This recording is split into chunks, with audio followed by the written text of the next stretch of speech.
sabihin pa ng iba, nababaliw na akong talaga. Kahit mayroong ibang nagcha-cha-cha, nagrurumba, nagsasalsa.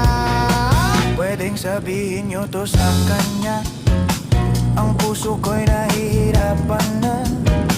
Ano pa ba ang pwede kong gawin na uubra upang maakit siya?